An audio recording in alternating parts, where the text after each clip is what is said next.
అన్నమయ్య జిల్లా పొంగనూరు పట్టణంలోని భాష్యం ప్రైవేట్ పాఠశాలలో అనధికారికంగా పాఠ్య పుస్తకాలు బ్యాగులు విక్రయిస్తున్నారంటూ విద్యార్థి సంఘాలు మధ్యాహ్నం భారీ నిరసన చేపట్టాయి.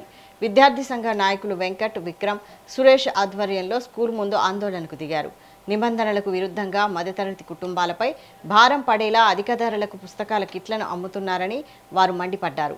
విద్యార్థి సంఘాల సమాచారంతో స్పందించిన స్థానిక ఎంఈఓలు నటరాజ రెడ్డన్న శెట్టి పాఠశాలలో ఆకస్మిక తనిఖీలు నిర్వహించారు. అనధికారికంగా విక్రయించడానికి సిద్ధంగా ఉంచిన పుస్తకాలు, బ్యాగులు ఉన్న గదిని అధికారులు అక్కడికక్కడే సీజ్ చేశారు.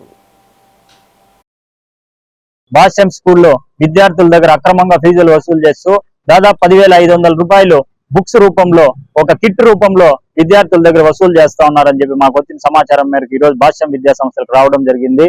ఒక రూమ్ లో దాదాపు ఒక 2 లక్షలు 3 లక్షల రూపాయలు విలువ చేసేటటువంటి కిట్లు ఇక్కడ లభ్యమవడం జరిగింది. ఈ దిశగా మేము ఎంఈఓ గారికి కాల్ చేసి ఇన్ఫర్మేషన్ ఇచ్చి ఎంఈఓ గారు మీడియా వాళ్ళ సమక్షంలో ఈ రోజు ఆ గదిని మొత్తం సీజ్ చేయడం జరిగింది. ఈ సందర్భంగా నేను అధికారులను కూడా ఒకటే కోరుకుంటా ఉన్నా, ఇదే విధంగా మిగిలిన నారాయణ కావచ్చు, చైతన్య స్కూల్లో కూడా ఇదే విధంగా జరుగుతోంది. మీరు వాటిపైన కూడా ఒక ప్రత్యేక దృష్టి పెట్టి ఇటువంటి విద్యను వ్యాపారం చేసేటటువంటి విద్యా సంస్థలన్నీ సీజ్ చేసి వాటి అనుమతులు కూడా రద్దు చేయాల్సిందిగా కోరుకుంటూ.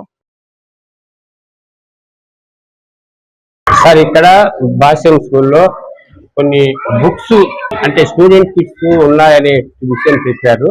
ఇది మేము వచ్చినాము. అవి ఆ స్టూడెంట్ కిట్స్ అనేటువంటివి ఉండేటువంటి వాటిని ఈ రూమ్ లో ఉండే అవి పిల్లలకి ఇచ్చేదానికి మీరు చెప్పారు. సార్ని అడిగితే మేము దీనికి టీచర్స్ కి గాను వెరిఫికేషన్ మనం ఇది వచ్చిన స్టాఫ్ కొరకు తెప్పించినాము. వాళ్ళకి వెరిఫికేషన్ బుక్స్, గైడెన్స్ బుక్స్ అనే విషయం తెలియజేసినారు. దాంట్లో నోట్ బుక్స్ కూడా ఉన్నాయి. వాళ్ళకి ఆడ వర్క్ చేసుకోవడానికి అనేది ఈ ఉండేటువంటి వాటిని వీటిలో ఉండేటువంటి ఈ యొక్క రూమ్ మనం సీజ్ చేసి పై అధికారిని తెలియజేస్తాం. సార్, మిగతా పాఠశాలలో జరుగుతుందని మాకేమీ ఇది లేదు, మాకేమి ఇంటిమేషన్ అనేది ఏమి లేదు సార్.